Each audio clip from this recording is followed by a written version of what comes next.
एक बार महादेव जी पार्वती सहित नर्मदा के तट पर गए। वहां एक सुंदर स्थान पर पार्वती जी ने महादेव जी के साथ चौपड़ खेलने की इच्छा व्यक्त की। तब शिव जी ने कहा, हमारी हार जीत का साक्षी कौन होगा।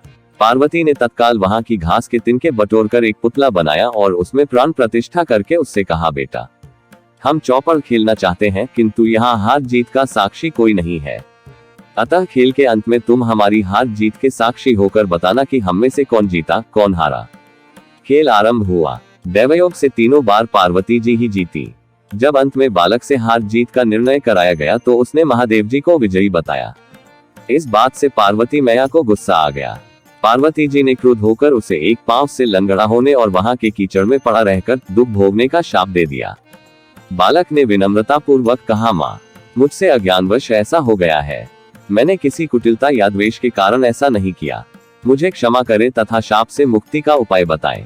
तब ममता रूपी माँ को उस पर दया आ गई और वे बोली, यहाँ नाग कन्याएं गणेश पूजन करने आएंगी।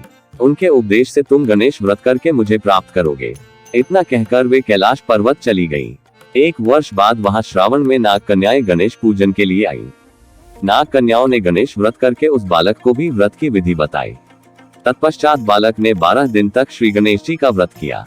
तब गणेश जी ने उसे दर्शन देकर कहा, मैं तुम्हारे व्रत से प्रसन्न हूँ, मनोवांछित वर मांगो। बालक बोला, भगवान मेरे पांव में इतनी शक्ति दे दो कि मैं कैलाश पर्वत पर अपने माता पिता के पास पहुंच सकूं और वे मुझ पर प्रसन्न हो जाएं।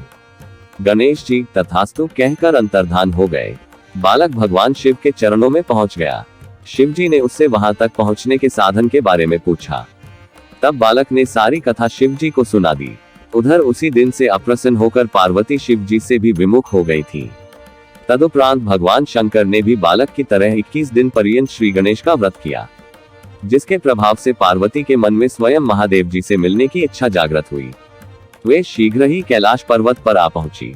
वहां पहुंचकर पार्वती जी ने शिव जी से पूछा, भगवान आपने ऐसा कौन सा उपाय किया जिसके फलस्वरूप मैं आपके पास भागी भागी आ गई हूँ। शिव जी ने गणेश व्रत का इतिहास उनसे कह दिया। तब पार्वती जी ने अपने पुत्र कार्तिकेय से मिलने की इच्छा से 21 दिन पर्यंत 21 की संख्या में दूर्वा, पुष्प तथा लड्डुओं से गणेश जी का पूजन किया। 21वें दिन कार्तिकेय स्वयं ही पार्वती जी से आ मिले। उन्होंने भी मां के मुख से इस व्रत का महत्व सुनकर व्रत किया।